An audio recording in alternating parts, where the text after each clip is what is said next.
Baik, terima kasih Prof. Lanjut ke Mas Zainal. Dari 3 rekan tadi yang bertanya. Monggo, mana dulu yang mau dijawab, silakan. Kalau saya kelupaan, saya diingatkan aja. Yang pertama, soal oligarki jinak. Itu saya sempat diskusi panjang dengan Profesor Jeffrey Winters. Ya, Jeffrey Winters itu nulis buku yang cukup baik, itu sangat terkenal, itu oligarki.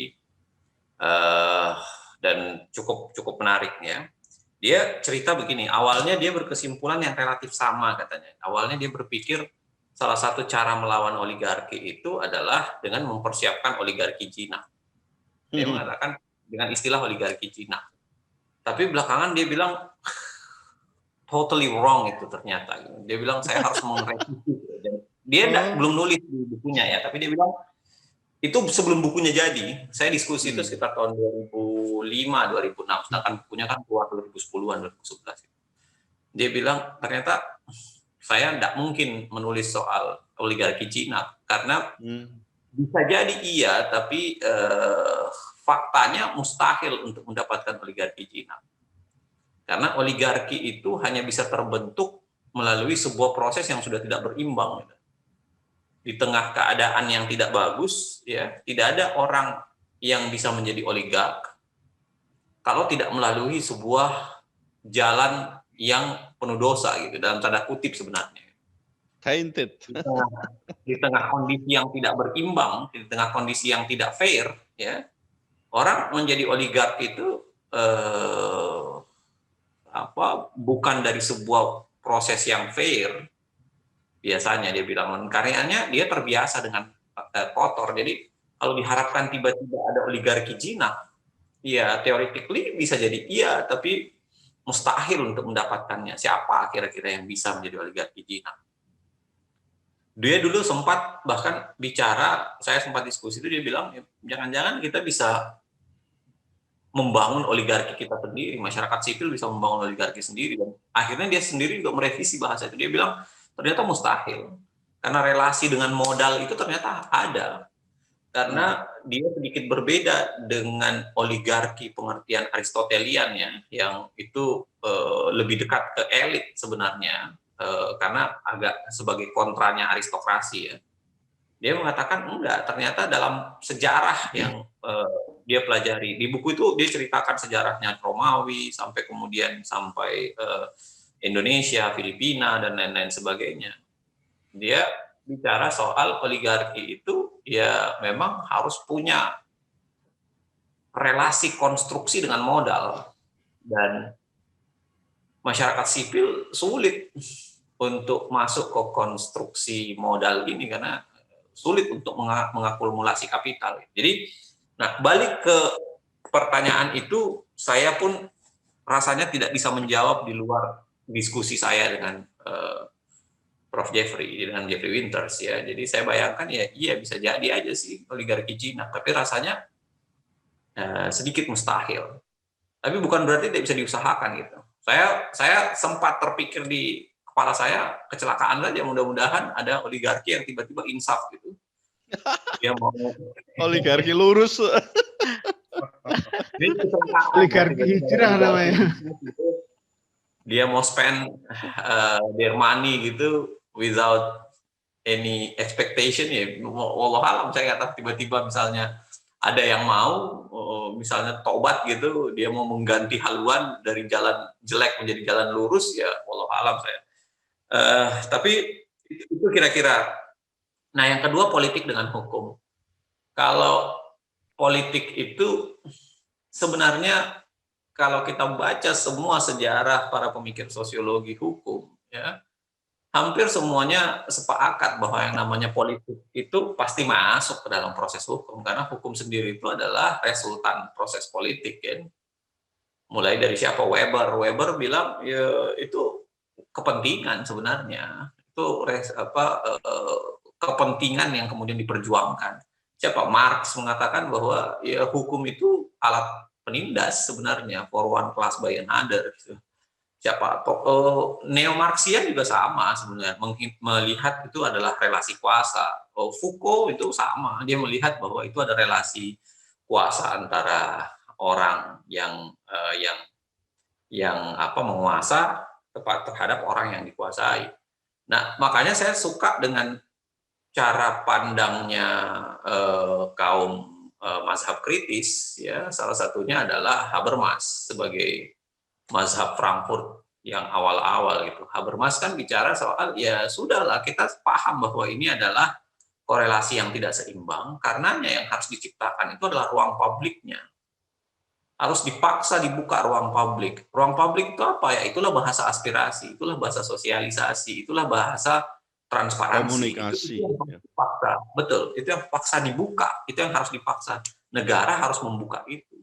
Dan ketika negara tidak membuka itu, nah, disitulah sebenarnya kemudian terjadi formalisme atas proses hukum. Jadi kalau baca Mahfud sendiri, Mahfud kan bilang tuh ada 3 relasi dari hukum dengan politik. Hukum lebih kuat dibanding politik, ya. Politik lebih kuat dari hukum, atau kemudian mereka dalam posisi setimbang. Dia mengatakan hukum lebih kuat politik itu nyaris mustahil, ya. Politik lebih kuat dari hukum itu realitas. Nah, jalan kita adalah mencoba menyetimbangkan, gitu. Membuatnya menjadi seimbang di tengah-tengah. Dan karenanya saya setuju dengan alasan-alasan Habermas, setuju dengan alasan-alasan untuk membuka ruang-ruang publik itu. Dan ruang-ruang publik inilah yang diterabas. Ada buku bagus ditulis oleh Turnquist dengan ada 3 tuh editornya sih, tapi buku itu kira-kira Rethinking of Popular Representation. Jadi itu semacam kritik terhadap representasi kebijakan, ya kan. Kalau dalam sistem presidensil itu representator itu ada 2, bukan cuma DPR tapi juga presiden, kan. Dan dalam sistem presidensil dua-duanya dipilih langsung oleh rakyat. Makanya kenapa kemudian demokrasi presidensil itu menempatkan presiden dan DPR itu sama-sama wakil rakyat sebenarnya. Cuma beda dapil saja gitu. Satu dapil nasional, satu dapil yang berbeda. Nah, itu sebabnya kenapa representasi itu katanya belakangan, kata oleh Turnquist, itu dibajak. Siapa pembajaknya? Politisi dan kaum ahli. Itu menarik tuh, dia mengatakan politisi dan kaum ahli. Politisi itu karena membajak, mengambil alih seakan-akan dia berbicara atas nama rakyat. Pada saat yang sama, ahli seringkali merampas itu dengan berbicara atas nama rakyat. Tentu bukan semua ahli ya, tapi ahli yang pendapatannya sesuai dengan pendapat gitu, yang logikanya sesuai dengan logistik, kira-kira begitu tuh. Ya, dia membajak demokrasi, dia yang membajak sehingga rakyat itu tidak pernah berbicara dalam proses pembuatan undang-undang. Yang berbicara itu hanya politisi atau kemudian ahli yang mengaku mewakili rakyat itu. Itu bahayanya kalau kata oleh Turnquist. Jadi pembajakan representasi itu dilakukan oleh 2 itu. Apa yang saya mau bilang sebenarnya bahwa politik itu keniscayaan dalam proses dan tidak bisa dihindarkan. Nah, saya mengatakan bahwa memperbaiki demokrasi itu menjadi penting. Sekedar catatan, tadi Prof. Suteki bilang di Undang-Undang Dasar 45 lama sebenarnya tidak ada demokrasi. Sebenarnya bukan harus dipilih dengan musyawarah semuanya, ya, karena dilihat saja pemilihan presiden itu dipilih dengan suara terbanyak, itu di Undang-Undang Dasar lama di situ ada tuh. Perwakilan, Mas, maksud saya bukan soal musyawarahnya tapi perwakilan. Betul. Tapi di situ ada konteks dipilih dengan suara terbanyak, dan itu pilih suara terbanyak itu nilai demokrasi liberal banget, ya. Bukan nilai, mekanisme demokrasi liberal banget. Ya, jadi saya mau bilang bahwa memang saya setuju dengan Prof. Suteki, Pancasila itu sudah bisa digiring ke arah liberalisme dan digiring ke arah sosialisme komunisme. Yang masih jarang diperbincangkan adalah rethinking Islam itu dalam kerangka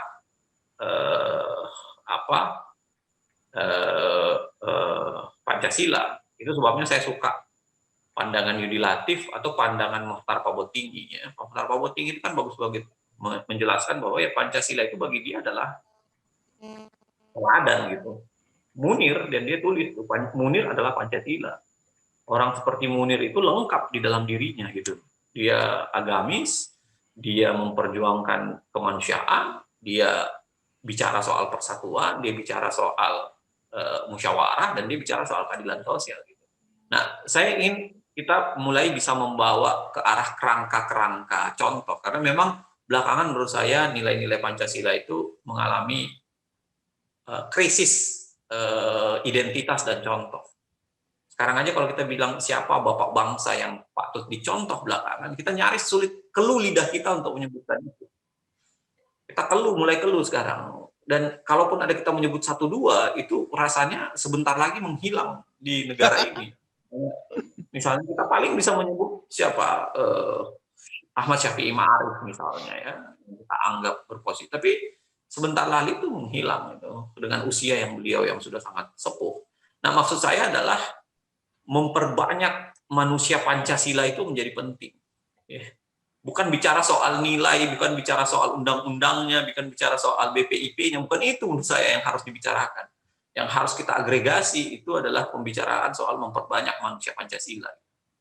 Manusia dalam Mohtar Kaboting tulisannya itu adalah Munir. Gitu. Munir itu adalah contoh Pancasila. Gitu. Dan jangan-jangan misalnya novel Baswedan itu adalah Pancasila gitu. Jadi membawa ke arah contoh-contoh itu, suri toladan itu.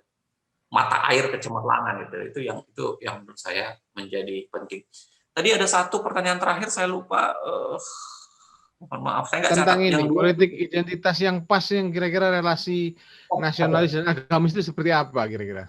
Oke.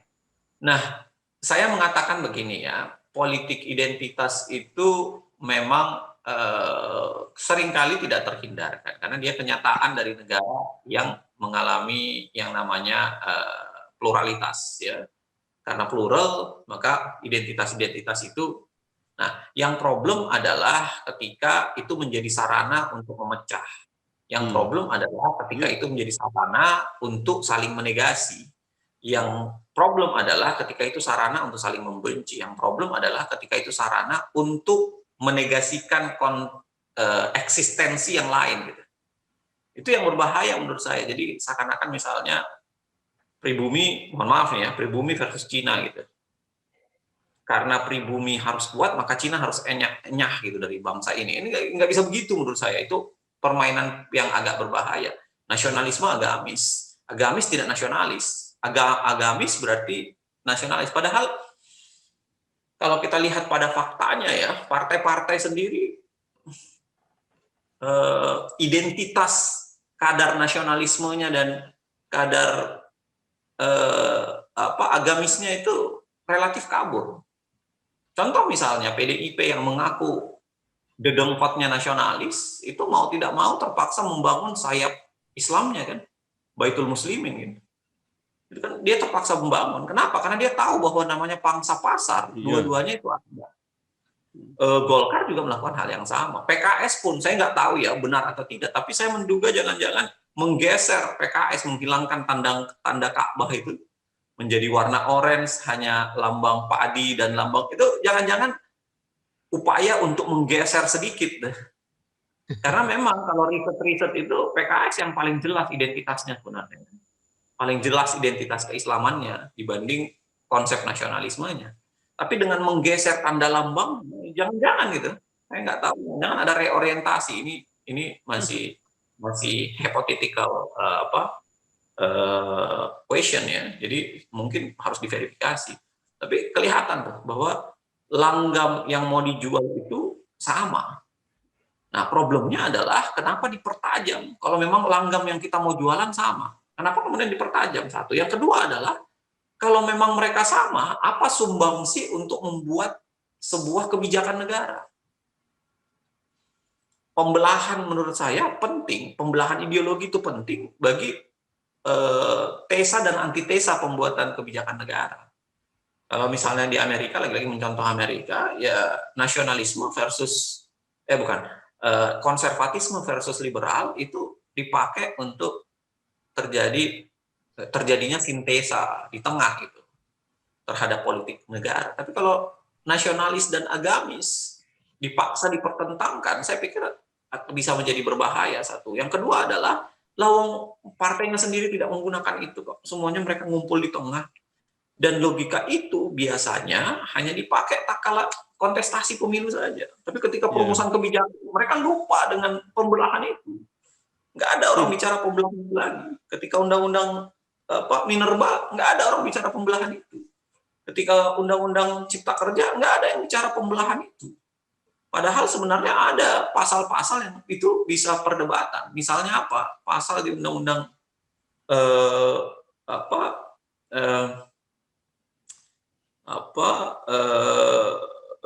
Cipta Kerja yang itu bisa berkonsekuensi ke haji dan umroh, yang umroh khususnya itu yang bisa berbeda konstelasinya dan lain-lain sebagainya. Nah, itu nggak ada perdebatan-perdebatan di sana. Ya. Partai yang mengaku sangat nasionalis sendiri, partai yang mengaku sangat pencintai buruh sendiri mendukung undang-undang yang kemudian menyakiti buruh. Gimana logikanya gitu? Itu yang saya sayangkan. Pembelahan itu dipakai hanya untuk kontestasi pemilu, ya, hanya untuk memperebutkan suara, tapi tidak dipakai untuk membangun ideologi kebangsaan. Dan menurut saya itu menyakitkan ya, karena bisa dipakai untuk mencabik-cabik negara ini, bukan dipakai untuk membangun negara ini. Nah, itu sebabnya kenapa saya kemudian mengatakan jangan-jangan Indonesia harus reorientasi. Ya, satu adalah menemukan kembali pembelahan kita kayak apa sesungguhnya ya, yang pas. Dengan segala catatan terlepas ada yang setuju atau tidak, saya mengatakan pembelahan antara nasionalis, agama dan komunis itu relatif menarik sebenarnya. Dulunya ya, karena bisa melahirkan misalnya undang-undang pokok agraria 560 yang itu cukup menarik karena hasil pemilu 55 lalu kemudian terjadi pertarungan kuat antara kelompok-kelompok, tiga kelompok itu. Kan memang DPR dibubarkan di tahun 59 ya oleh dekret. Tapi kan kemudian oleh surat presiden mengatakan DPR yang sudah terpilih dari pemilu 55 ya sudah lanjut aja menjadi DPR. Kalau masih ingat surat tanggal berapa gitu, saya lupa, saya ingat surat itu, lalu kemudian DPR membalasnya iya, dan akhirnya kemudian DPR melanjutkan sebagai tugas DPR, walaupun sudah sempat dibubarkan di dekret 5 Juli.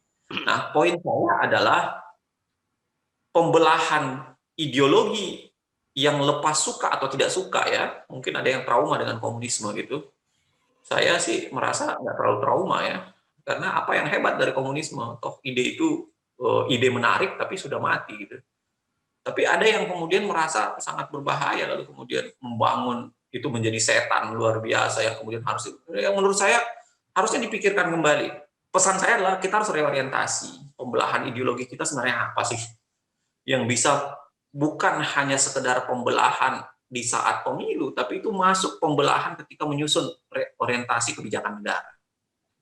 Supaya kebijakan negara itu dibangun dari sebuah diskursus yang menarik. Bukan dibangun dari kesepakatan-kesepakatan yang dititipkan di belakang saja, atau uang yang dititipkan di belakang, lalu kemudian pembicaraan ideologi itu menjadi tidak ada. Dan ideologi itu menjadi ada, benar kata tadi, itu hanya dipakai oleh kaum oligarki untuk memecah belah gitu. Untuk kemudian mendapatkan siapa yang diinginkan oleh kaum oligarki. Ya, karena oligarki nggak pernah peduli siapa menjadi presiden ya, yang dia peduli adalah wealth defense industry-nya. Sepanjang kandidatnya itu mempertahankan wealth defense-nya, ya, mempertahankan perjuangan untuk kekayaannya, ya dia akan pilih itu. Dia nggak peduli siapa orang. Itu barangkali. Terima kasih. Oh iya, baik dulu. Saya sekedar menambahkan, mohon saya jangan dipanggil Prof, karena memang Prof saya itu masih pakai huruf V gitu. Itu doa Mas. Doa supaya semua guru universitas di USA dibilang Prof. Iya, masih dalam proses. Jadi saya provokator aja. Lagi pula saya nggak terlalu suka dipanggil dengan gelar. Karena mohon maaf, bagi saya gelar nggak dibawa mati. Nggak apa-apa, Mas. Ada satu lagi Mas Muslim, mohon maaf, ini kita sudah jam 11 lewat ini. Saya rasa kita harus mengakhiri. Tentang Perpu, Pak. Tentang Perpu tadi. Perpu belum dibahas. Gimana? Mas. Saya jawab soal Perpu. Keburu Nah, sahur. Saya jadi ahli di MK loh Mas itu. Perpu ormas. Iya, berburu. Saya diminta oleh pemerintah tapi saya menolak. Jadi saya menyampaikannya. Jadi saya diminta ahli oleh pemerintah tapi saya menolak. Oh iya. Nah, bagi saya Perpu itu kan lahir dari konstruksi hal ihwal kegentingan memaksa, ya. Dua-dua. Yang itu artinya ada kegentingan memaksa. Apa tafsir kegentingan memaksa? Itu memang subjektivitas presiden yang akan diobjektifikasi oleh DPR. Itu doktrinnya mengenai Perpu. Walaupun MK kemudian menambahkan, ya, dia menambahkan ada kondisi-kondisi di mana Perpu boleh dikeluarkan. Nah, ada lagi satu hal teknis yang harus diingatkan soal Perpu. Kalau kita baca Undang-Undang Dasar, itu mengatakan Perpu disidangkan masa sidang berikutnya. Apa makna disidangkan masa sidang berikutnya? Itu seharusnya Perpu dikeluarkan ketika DPR sedang tidak bersidang. Yes, correct. Tidak mampu. DPR mampu itu melakukannya. Ya. Jadi Perpu itu hanya dikeluarkan ketika DPR sedang tidak bersidang.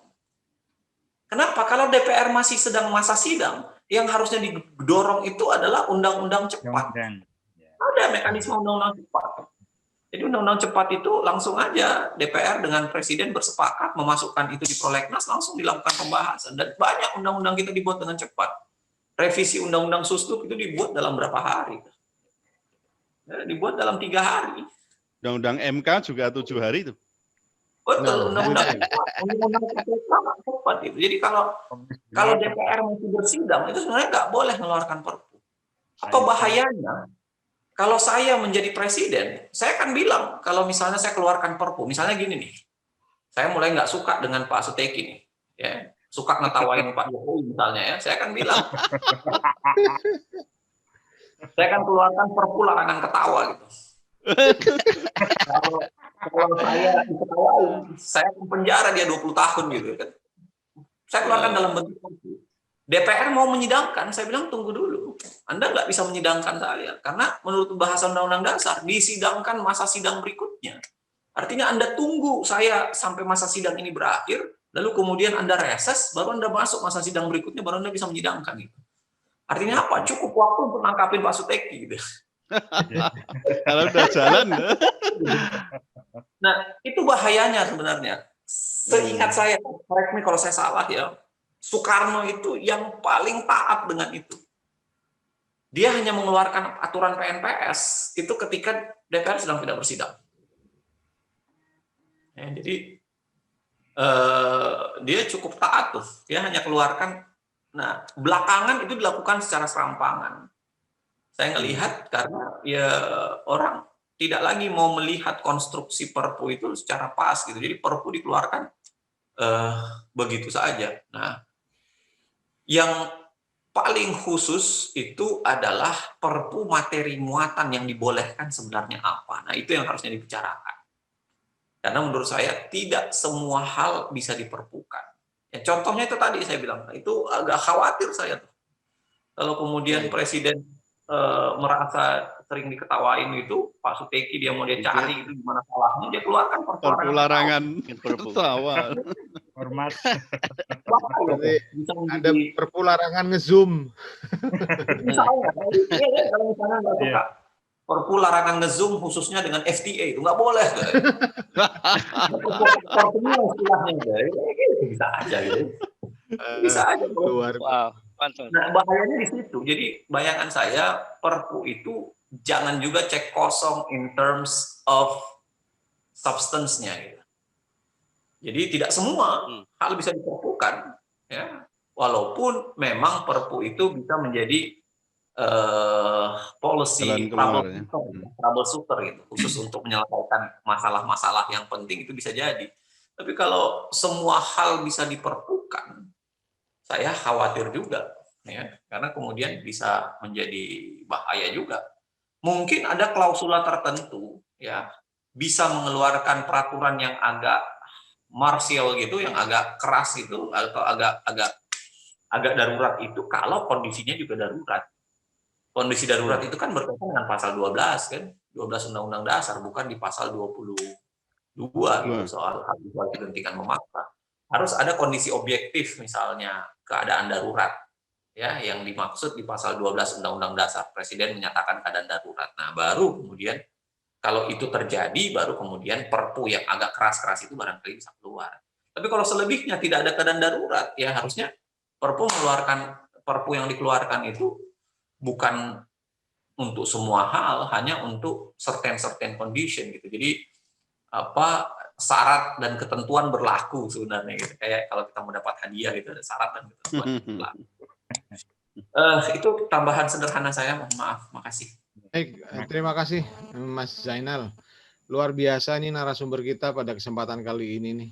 Kita bisa mendapat banyak pencerahan dan juga rekan-rekan yang bertanya juga memperkaya diskusi kita malam hari ini. Dan kita sudah sampai di penghujung ini, sudah jam 11.23, nggak tahu nih yang di Sydney barangkali sudah subuhan ini. Kita akan segera akhiri acara kita kali ini. Satu kesempatan untuk bikin statement. Quick. Oh, monggo Mas Kris, silakan. Begini, Profesor Suteki sama kalau Bang Zainal nggak mau dipanggil profesor, sebenarnya semua orang yang ngajar di universitas itu dipanggil profesor di USA. Boleh panggil prof, tapi provokator aja sebenarnya kalau saya. Provokator, oke. Saya melihat dari paparan dua narasumber ini luar biasa. Saya melihat ke depannya, mungkin ada baiknya kita sebagai generasi penerus ya. Dulu para founding fathers itu waktu kita anggota BPU, PPKI, kemudian Panitia 9, Pancasila itu mau nggak mau memang sudah compromise version dari golongan agamis dan nasionalis. Dan negara Indonesia dipercaya tidak adalah bukan demokrasi, non demokratis. Jadi demokrasi ala Indonesia lah kalau bisa dibilang namanya demokrasi Pancasila. Nah sekarang out of the blue kita menjadi mualaf demokrasi. Nah ini larinya tuh demokrasi barat, demokrasi full demokrasi. Nah mungkin kita perlu kita mengundang khusus membicarakan tentang bagaimana sih sebenarnya demokrasi yang baik itu. Nah kita bisa membahas sila keempat, bisa membahas mungkin saya persilakan Profesor Suteki untuk membahas mungkin khilafah system of government. Kita compare, kita digging gitu ya. Kemudian kita cari kelemahan-kelemahan yang ada, kemudian kita coba untuk memberikan solusi apa yang terbaik gitu. Itu mungkin kita bisa lakukan di 2021. Tapi intinya ya, asal waktu ngomong khilafah nggak ditangkep. Well, kita mesti punya punya disclaimer. Itu bagian dari dakwah review, Prof. Dakwah review. Dakwah review ya. Dakwah review. Jadi intinya saya itu ingin begini ya. Setelah 20 tahun saya menjadi aktivis demokrasi, setelah saya debat dengan itu orang-orang yang menamakan dirinya Soekarnois, pembela Pancasila, itu saya menemukan satu titik temu itu begini sebenarnya. Mau nggak mau memang kita harus mengakui Pancasila adalah sumber dari segala sumber hukum, meskipun itu kadang-kadang hanya tulis hitam di atas putih aja nggak pernah dijalankan. Tapi itu adalah fakta yang harus dia terima. Dan sekarang kita menjadi mualaf demokrasi. Kuncinya itu sebenarnya di sini. Semua UU atau Perpu itu kan mestinya harus ada landasannya. Landasannya apa? Kan landasannya kan Pancasila sebagai sumber dari segala sumber hukum. Tapi benar nggak UU itu ada itu Pancasila atau enggak? Nah, karena sekarang sudah kita menjadi negara demokrasi, semua UU itu harus juga demokratis. Intinya itu gini, mampukah kita generasi penerus itu mendemokrasikan Pancasila dan mempancasilakan demokrasi dalam sistem pemerintahan di Indonesia? Nah, itu yang ingin saya tawarkan. Kita mungkin akan memang awalnya kita harus banyak berdiskusi, banyak berdebat untuk mencari formula sebenarnya demokrasi yang terbaik di Indonesia itu yang bagaimana. Nah, itu saran saya dan pendapat saya, mudah-mudahan Profesor Suteki dan Bung Zainal mungkin dengan pakar hukum lainnya kita bisa undang untuk kita brainstorming untuk mencari solusi atau formula sebenarnya demokrasi di Indonesia itu yang baik itu yang gimana gitu. Bagaimana menurut para narasumber? Iya. Baik Mas Kris, ini seperti tujuan kita kan juga di Forum Tanah Air ini adalah komunitas untuk saling kita berbagi ide maupun gagasan dan mendiskusikan lebih dalam yang tujuannya adalah tentu buat kemajuan bangsa ini. Baik Mas Kri, itu bisa kita sambung lagi ya Bang Tata ya. Nanti kita bikin acara yang kurang lebih sama. Kalau takut ditangkap ya kita offline aja lah sambil ngopi.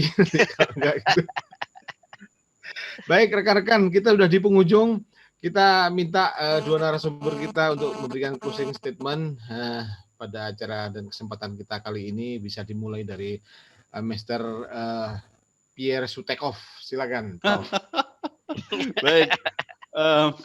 Bicara tentang potret, saya melihat 2019-2020 itu tidak terlalu beranjak baik ya untuk terutama dalam hal pembentukan maupun penegakan hukum.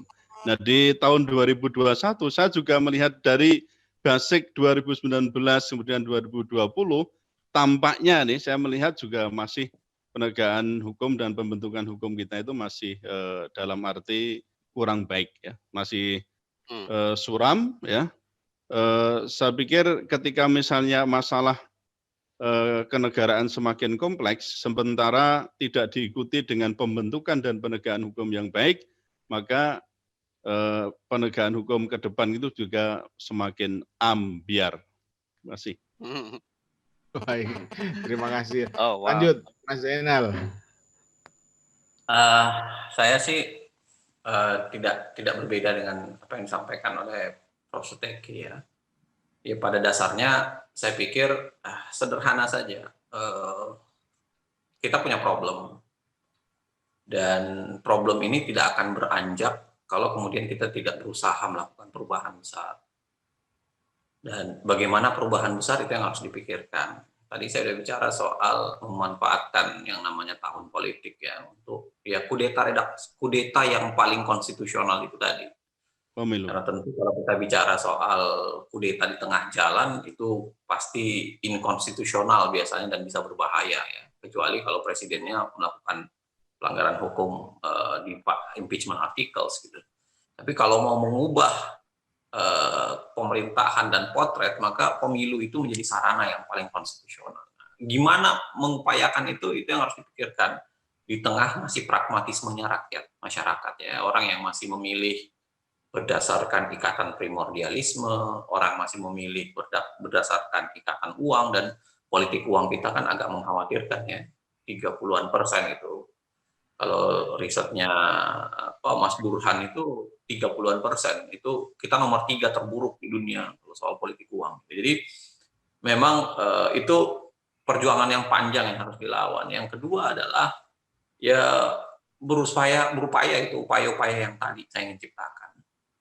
Saya cuma ingin menambahkan terakhir. Saya sering mengatakan bahwa kita memperjuangkan ini, saya tidak pernah bermimpi harus menikmati hasilnya.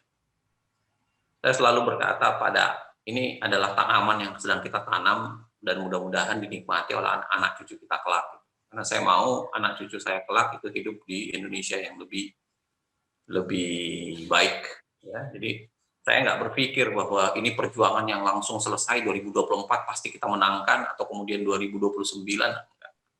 Saya bicara soal ini perjuangan yang butuh stamina gitu, butuh panjang ya, dan saya cuma punya harapan bahwa anak saya cucu kelak akan menikmati itu. Ya terkesan masih utilitarianis sih, masih ada pamrihnya dibanding kalau di Bangladesh itu kan nggak ada pamrih. Tapi saya termasuk tetap mengatakan bahwa saya berharap anak saya, cucu saya kelak itu bisa hidup di Indonesia yang lebih baik. Dan kalau tidak kita perjuangkan dari sekarang, kalau kita tidak menegur dari sekarang, kalau kita tidak mengingatkan dari sekarang, jangan pernah berharap Indonesia bisa lebih baik untuk dinikmati oleh anak cucu kita kelak. Terima kasih. Baik, terima kasih.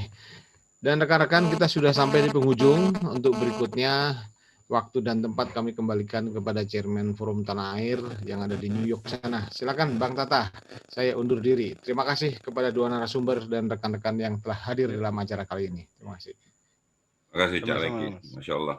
Ya menarik sekali ya pastinya karena memang pembahasannya sangat dalam, baik dari Profesor Suteki maupun dari Provokator Zainal Mukhtar. Gitu bikin. Maaf nih Bang Zainal. Jadi saya kira terima kasih kepada kedua narasumber. Seperti biasanya harapan kita apa yang kita dapatkan di sini akan menjadi suatu referensi buat kita khususnya diaspora untuk melihat bagaimana keadaan perpolitikan, maksudnya hukum kita saat ini dan ke depannya, sehingga kita-kita yang diaspora ini dalam memberikan suatu pemikiran, ulasan, ataupun bagaimana kita berinteraksi akan lebih kaya sekarang dengan referensi-referensi yang sudah diutarakan oleh Prof. Suteki dan Dr. Zainal Mukhtar. Terima kasih sekali lagi. Insya Allah minggu depan kita hadirkan kaleidoskop wajah perpolitikan Indonesia. Insya Allah akan kita hadirkan dari berbagai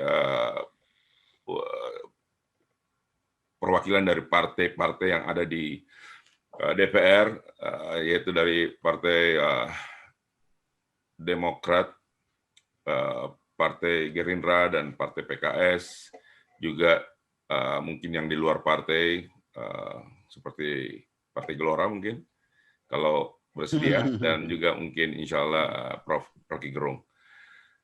Sekali lagi terima kasih dan mohon maaf karena memang acara ini sebenarnya tadi kita FTA itu mengundang 5 pembicara karena kita sangat concern dengan hukum kita. Namun Pak Abraham Samad, mantan Ketua KPK, tidak bisa karena bertabrakan acaranya. Demikian juga dengan Prof. Irman Putrasidin, nggak bisa. Dan kebetulan juga yang terakhir Pak Margarito ada musibah. Jadi justru kita dengar dari Prof. Dr. Zainal dan Prof. Suteki ini justru sudah cukup lebih daripada apa yang kita harapkan. Terima kasih sekali lagi. Assalamualaikum warahmatullahi wabarakatuh. Waalaikumsalam warahmatullahi wabarakatuh. Waalaikumsalam warahmatullahi wabarakatuh. Mas Hatta, Mas Zainal, sampai ketemu lagi. Terima kasih, Profesor Dr. Zainal, terima kasih. Masya Allah, terima kasih semuanya. Mas Kris juga, sampai ketemu Mas. Terima kasih. Waalaikumsalam, Profesor Suteki. Rajin-rajin nulis, Prof. Saya enjoy tulisannya. Masih tetap, insya Allah. Ya. Mantap. Makasih, Bro. Makasih. Ya, Mas, selamat. Sampai ketemu lagi. Assalamualaikum. Waalaikumsalam warahmatullahi wabarakatuh. Prof, saya udah itu tuh inbox tuh, Prof. Facebook. Oh iya, nanti saya buka. Don't worry. Be belum happy. 5.000. Garda Auto. Belum 5.000 nanti full. Iya, baru 2000-an sekian kok, masih sedikit. Karena Profesor Suteki ini followernya banyak, dengan tulisannya itu mendidik orang, Prof. Meskipun kita setuju nggak setuju, tapi itu sangat penting sekali. Makanya saya banyak teman-teman aktivis atau para profesor ini rajin-rajin ini menulis, karena when injustice become law, protest become a duty. Nah, duty-nya itu nulis itu, gitu. Iya. Saya berharap sekali. Saya kira Prof. Suteki nanti saya akan minta konsultasi khusus. Mungkin tahun depan kita akan bicara memformulasikan demokrasi di Indonesia gitu. Yang maksudnya Mas Kris tadi. Wah, keren, itu jagonya Mas Kris itu. Ya, justru kita akan diskusi kecil, tapi mungkin kita tidak akan seperti ini juga. Kita tidak, sudah lama kita tidak live ke YouTube, Prof, karena kita ada hal-hal yang pernah jadi, akhirnya kita off the record karena nggak perlu untuk disampaikan karena takutnya multi interpretasi gitu loh. Maksudnya lain, dipikirnya lain. Jadi insya Allah FTA menjaga sekali privacy itu, dan mudah-mudahan selalu kita akan adakan edit gitu untuk kita masukkan ke YouTube kita. Jadi don't worry, insya Allah Prof. Suteki, jangan khawatir nanti kita ditangkap semua, semuanya ketangkep nih.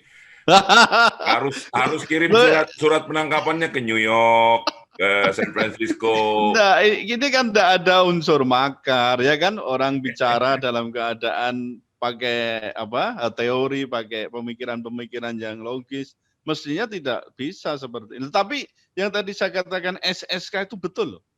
SSK. Suka-suka kami itu yang memang cek kosongnya itu ada di situ. Itu. Makanya ini mudah-mudahan ya, kemarin saya ada bicara, Prof, informasi aja buat Prof dan teman-teman yang ada di sini. Mungkin kedepannya kalau ini 2021 seperti yang kita bayangkan akan semakin menyungsep, Justru diharapkan broadcast diskusi-diskusi ini akan lebih marak dari luar gitu loh. Karena di dalam ini agak susah juga sekarang cari orang seperti Prof. Suteki yang mau ngomong gitu loh. Agak susah loh sekarang, Prof. Benar-benar, saya dulu gampang sekali. 1, 2, 3 istilahnya, orang 1, 2, 3 to ask people to talk. Sekarang, I don't know, it feel like. Soalnya yang tadi saya gambarkan di lingkaran itu, orang cenderung pada posisi comfort zone. Nah, ketika itu ya sudah, orang akan cenderung untuk SDM, selamatkan diri masing-masing. Ya siapa sih yang mau cilaka itu siapa, kan enggak ada. Nah, cuma ketika semua orang diam, terus apa perbaikan ke depan yang bisa kita mulai tanamkan sejak sekarang gitu loh. Betul. Kalau saya ya itu ya tetap harus ada yang bersuara, tentu semua harus manage dengan baik kan itu kan. Iya. Masalahnya kadang kita ini terjebak pada pemikiran yang ala pemerintah sekarang itu kan, kritik itu dianggap sebagai enemy, itu loh yang jadi masalah. Betul. Saya mengalami sendiri soalnya, jadi saya rasakan sendiri itu. Jadi orang lain mungkin tidak merasakan, tapi saya merasakan sendiri. Itu orang sini bilangnya binder dandet gitu loh. Apa itu? Enggak, orang sini bilang binder dandet gitu loh. Udah pernah udah saya lakukan semuanya. Oh iya. Binder dandet. Dandet. Oke, Prof, terima kasih banyak sekalian. Ya. Assalamualaikum warahmatullahi wabarakatuh. Assalamualaikum semua. Ya, amin. Insyaallah. Assalamualaikum warahmatullahi wabarakatuh. Waalaikumsalam warahmatullahi wabarakatuh.